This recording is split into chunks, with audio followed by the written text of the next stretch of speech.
Αν το αυτοκίνητό σου που έχεις φτιάξει σου φαίνεται βαρετό, δεν φταίει εσύ. Φταίει ότι έχεις διαλέξει λάθος βάση. Γιατί το πρώτο σου αυτοκίνητο είναι η βάση για να φτιάξεις το πρώτο σου project. Και σήμερα θα μιλήσουμε ποια είναι τα κατάλληλα πρώτα project cars. Προτού όμως ξεκινήσουμε, να δώσουμε μερικούς κανόνες. Για σου αυτοκίνητα θα μιλάω καθαρά για το πώς φαίνονται. Δεν μας νοιάζει να είναι και το τέλειο αυτοκίνητο για οδήγηση. Αρκεί να είναι όμορφο και να έχει έτσι λίγο potential να γίνει ακόμα πιο όμορφο. Επίσης, ένα ακόμα κοινό χαρακτηριστικό που έχουν αυτά τα αυτοκίνητα είναι ότι όλα είναι μπροστοκίνητα. Όχι γιατί δεν υπάρχουν πισωκίνητα αυτοκίνητα για να το κάνεις αυτό, αλλά για τα πισωκίνητα μίλησα στο προηγούμενο βίντεο, όπου θα το βρείτε κάπου εδώ. Πάμε λοιπόν να ξεκινήσουμε. Το πρώτο αυτοκίνητο που έχω σκεφτεί με το δικό μου μυαλό είναι το Nissan Micra. Αλλά όχι οποιοδήποτε Nissan Micra, το Nissan Micra το K11. Το οποίο αυτοκίνητο μπορεί να φαίνεται πολύ goofy, μπορεί να φαίνεται πολύ μικρό, πολύ τι είναι αυτό, ποιος το οδηγάει αυτό, ίσως η γιαγιά μου. Θα πω ότι δεν έχετε δει το potential του. Αυτό το αυτοκίνητο είναι τέλειο γιατί είναι μικρό, είναι έτσι περίπου σαν K-Car, είναι λίγο μεγαλύτερο από ένα K-Car, είναι στα ευρωπαϊκά μεγέθη των K-Cars. Αυτά τα αυτοκίνητα, άμα τα χαμηλώσεις και τους βάλεις μερικές 13 ζάντες, 14, ίσως οι ιαπωνικές, ίσως μπορείς να πας και στην Ιταλία στη δεκαετία του 60, εκεί είχαν πάρα πολύ ωραίες ζάντες, η Fiat έχει πάρα πολύ ωραίες παλιές μικρές ζάντες, μερικά BMW παλιά έρχονταν με τέλειες ωραίες μικρές ζάντες. Επίσης, μπορείς να βάλεις μια τέλεια αεροτομή όπως αυτήν εδώ. Η οποία αεροτομή, να πω την αλήθεια, δεν ξέρω πώς ακριβώς λέγεται, αλλά μοιάζει απίστευτη. Επίσης, άλλο ένα καλό που έχει το Nissan Micra, το K11, είναι ότι είναι πολύ οικονομικό και στο να το αγοράσεις, αλλά και στο να το συντηρήσεις. Γιατί τι έχει, 1.000 κινητήρα έχει. Ποιο σας είναι να πάρω, το κουπέ, το τρίπορτο δηλαδή, ή το πεντάπορτο. Και τα δύο. Άμα μπορείς να πάρεις και τα δύο, πάρε και τα δύο. Είναι και τα δύο πανέμορφα. Εγώ προσωπικά θα έπαιρνα το τρίπορτο. Άμα θέλεις να βάλεις και φίλους από πίσω, μπορείς να πάρεις ένα πεντάπορτο.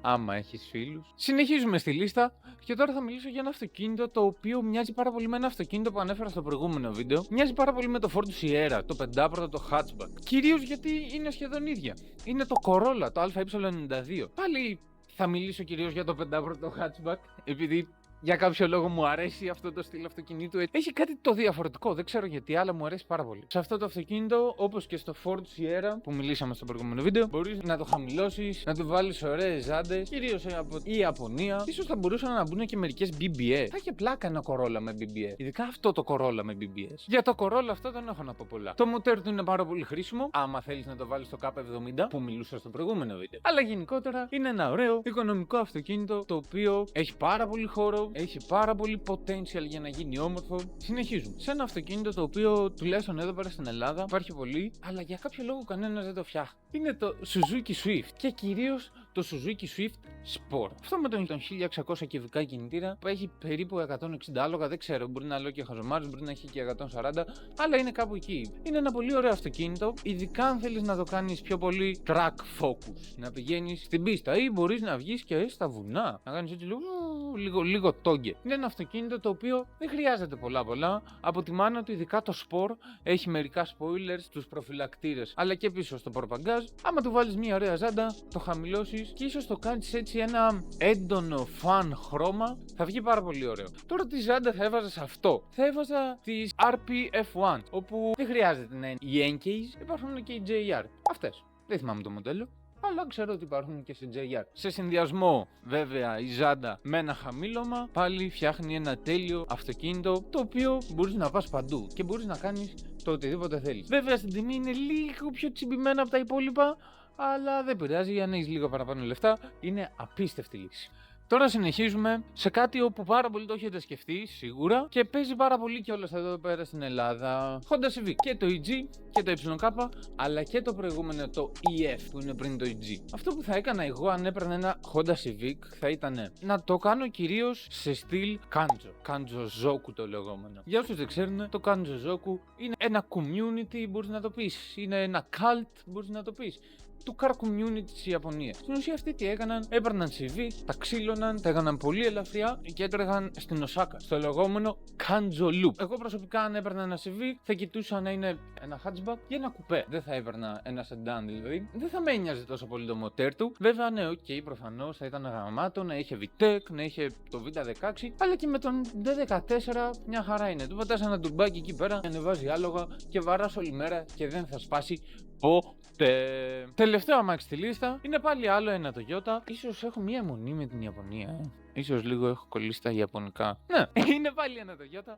Το Toyota Celica. Οι τρεις τελευταίες γενιές του Toyota Celica είναι απίστευτα. Είναι και τα τρία πανέμορφα αυτοκίνητα. Δεν έχουν κάποιο συγκεκριμένο τρόπο να τα φτιάξεις. Κυρίως αυτό που έχω δει είναι λίγο πιο rally focus. Να το κάνουν δηλαδή λίγο πιο πολύ σαν τα rally αυτοκίνητα. Αλλά και σαν street build πάλι είναι ωραίο. Πάλι υπάρχουν διάφορα ωραία build. Όπως το κλασικό το Celica, αυτό με τα στρογγυλά φανάρια, νομίζω είναι η έκτη γενιά. Αυτό το αυτοκίνητο δεν ξέρω πώς θα το έφτιαχνα. Μπορεί να το έκανα white on white, δηλαδή λευκό με άσπρη ζάντα. Μπορεί να το έκανα κόκκινο με άσπρη ζάντα. Νομίζω ότι γενικότερα του πηγαίνει μια λευκή ζάντα αυτού του αυτοκινήτου και το σημαντικότερο είναι ότι θα έπαιρνα μια monoblock ζάντα. Δηλαδή δεν θα έπαιρνα μια ζάντα όπου έχει πατούρα. Θα έπαιρνα μια ζάντα όπως η TE37. Μια τέτοια ζάντα νομίζω θα ήταν απίστευτη. Ή άμα ήθελα έτσι να βάλω μια ζάντα με λίγο πατούρα, θα έπαιρνα μια πεντάκτηνη σαν τις LMGT4 νομίζω, αν τις λέω σωστά, αν θυμάμαι σωστά το όνομά τους. Έβγαιναν σε κάποια αγωνιστικά GTR και θα ήταν μια πάρα πολύ ενδιαφέρον επιλογή για αυτό το αυτοκίνητο. Βέβαια, το κακό με αυτή τη ζάντα είναι ότι είναι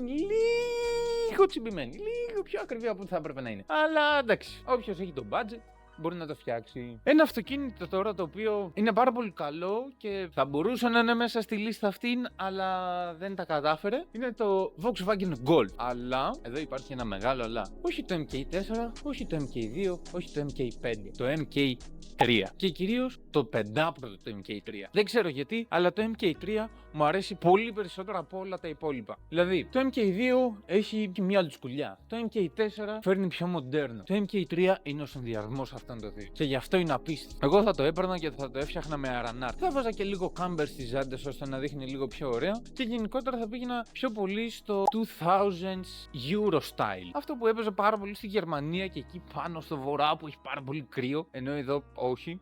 Άσχετα που έχουν παγώσει τα χέρια μου, γιατί έχει αέρα. Επίσης, άλλο ένα αυτοκίνητο το οποίο θα έμπαινε στη λίστα, αλλά δεν τα κατάφερε, δεν μπήκε, είναι το Opel Corsa, το B. Και κυρίως γιατί αυτό το αυτοκίνητο δεν μπήκε στη λίστα, κυρίως γιατί του πήρε τον Nissan Micra τη θέση. Είναι δύο πάρα πολύ ίδια αυτοκίνητα, δύο αυτοκίνητα τα οποία, αν εσύ και ο φίλος σου θέλετε να φτιάξετε δύο παρόμοια αυτοκίνητα, αλλά ο καθένας να έχει διαφορετικό αυτοκίνητο, θα ήταν ένα τέλειο ντουο. Εγώ θα τα βλέπα δίπλα-δίπλα αυτά τα δύο. Opel Corsa B και Nissan Micra K11. Επίσης, μοιράζονται πάρα πολλά part. Έχω δει πάρα πολλά Nissan Micra που έχουν αναρτήσει από αυτό το Corsa, το Opel Corsa B. Το οποίο πάλι είναι ωραίο, πάλι νομίζω βγαίνει σε πεντάπορτο και σε τρίπορτο. Εγώ πάλι θα διάλεγα το τρίπορτο. Δεν ξέρω κάτι παραπάνω γι' αυτό. Όποιος ξέρει, ας γράψει κάτω στα σχόλια να μας πει τι μπορούμε να κάνουμε με ένα τέτοιο αυτοκίνητο, πόσο potential έχει. Εγώ βλέπω ότι έχει αρκετό potential. Βέβαια, αν για κάποιο λόγο διαφωνείς με τη δικιά μου λίστα, μπορείς να μας πεις κάτω στα σχόλια ποια είναι η γνώμη σου για αυτήν. Μπορείς να πεις κιόλας ποιο είναι το δικό σου πρώτο αυτοκίνητο. Τι θα έπαιρνες εσύ για πρώτο αυτοκίνητο, αν δεν έχεις πάρει ήδη το πρώτο σου αυτοκίνητο. Αν έχεις πάρει το δεύτερο σου αυτοκίνητο, τι αυτοκίνητο πήρες πρώτα. Και το πρώτο σου αυτοκίνητο το έκανες project ή πήρες δεύτερο αυτοκίνητο για να το κάνεις project. Γενικότερα, γράψε ένα σχόλιο. Πες μας τη γνώμη σου για κάτι. Πες μια ιστορία. Αυτά λοιπόν για τη σημερινή λίστα. Ευχαριστώ πάρα πολύ που παρακολουθήσατε. Για updates και νεότερα για το πότε θα βγαίνει βίντεο, ακολουθήστε με στο Instagram, douristrito.co. Αυτά. Τα λέμε όταν τα ξαναπούμε.